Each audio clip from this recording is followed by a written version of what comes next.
আমি যখন ছোট ছিলাম খেলতে যেতাম মেঘের তলে।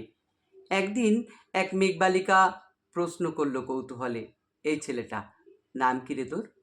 আমি বললাম, ফুসমন্তর। মেঘবালিকা রেগেই আগুন, মিথ্যে কথা, নাম কি অমন হয় কখনো? আমি বললাম, নিশ্চয়ই হয়, আগে আমার গল্প শোনো।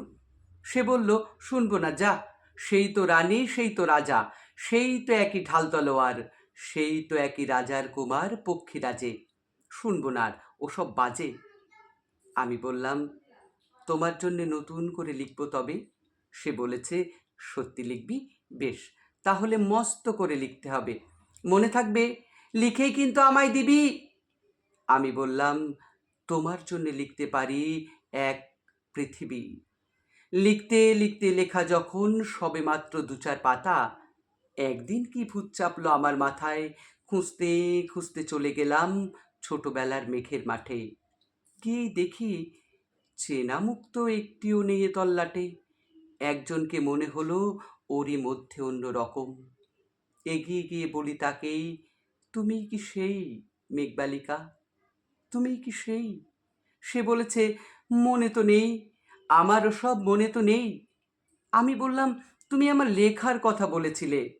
সে বলেছে, সঙ্গে আছে, ভাসিয়ে দাও গায়ের ঝিলে। আর হ্যাঁ শোনো, এখন আমি মেঘ নই আর, সবাই এখন বৃষ্টি বলে ডাকে আমায়। বলেই হঠাৎ এক পশলায় চুল থেকে নখ আমায় পুরো ভিজিয়ে দিয়ে অন্য অন্য বৃষ্টি বাদল সঙ্গে নিয়ে মিলিয়ে গেল খরস্রোতায়, মিলিয়ে গেল দূরে কোথাও, দূরে দূরে। বৃষ্টি বলে ডাকে আমায়, বৃষ্টি বলে ডাকে আমায়। আপন মনে বলতে বলতে আমি কেবল বসে রইলাম ভিজে একসা কাপড় জামায় গাছের নিচে। বসে রইলাম বৃষ্টি নাকি মেঘের জন্যে। এমন সময় অন্য একটি বৃষ্টি আমায় চিনতে পেরে বলল, তাতে মন খারাপের কি হয়েছে, যাও ফিরে যাও, লেখো আবার। এখন পুরো বর্ষা চলছে, তাই নানান দেশে আমরা ভীষণ ব্যস্ত। তুমিও যাও, মন দাওগে তোমার কাজে। বর্ষা থেকে ফিরে আমরা নিজেই যাব তোমার কাছে। এক পৃথিবী লিখব আমি, এক পৃথিবী লিখব বলে ঘর ছেড়ে সেই ঘর বাঁধলাম গহন বনে। সঙ্গী শুধু কাগজ কলম, একাই থাকবো, একাই দুটো ফুটিয়ে খাবো, দু এক মুঠো ধুলো বালি, যখন যারা আসবে মনে তাদের লিখব, লিখেই যাব। এক পৃথিবীর 100 রকম স্বপ্ন দেখার সাধ্য থাকবে যে রূপ কথার, সে রূপ কথা আমার একার।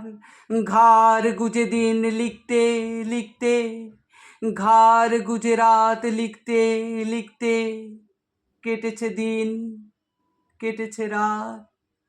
যখন আমার লেখার হাত অসাড় হলো, মনে পড়ল বছর কি মাস, সাল কি তারিখ, সেসব হিসেব আর রাখিনি।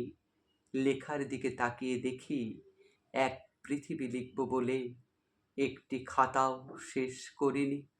সঙ্গে সঙ্গে ঝমঝমিয়ে বৃষ্টি এলো খাতার ওপর, আজীবনের লেখার উপর বৃষ্টি এলো এই অরণ্যে। বাইরে তখন গাছের নিচে নাচছে ময়ূর আনন্দিত। এ গাছ ও গাছ উঠছে পাখি, বলছে পাখি, কবির জন্যেই অরণ্যে আমরা থাকি। বলছে ওরা, কবির জন্যে আমরা কোথাও, আমরা কোথাও, আমরা কোথাও হার মানিনি। কবি তখন কুটির থেকে তাকিয়ে আছে অনেক দূরে, বনের পরে, মাঠের পরে, নদীর পরে, সেই যেখানে সারা জীবন বৃষ্টি পড়ে, বৃষ্টি পড়ে, সেই যেখানে কেউ যায়নি, কেউ যায় না কোনো দিনই। আজ সে কবি দেখতে পাচ্ছে, সেই দেশে সেই ঝর্ণা তলায় এদিক ওদিক ছুটে বেড়ায় সোনায় মোরা মেঘ হরিণী, কিশোর বেলার সেই হরিণী।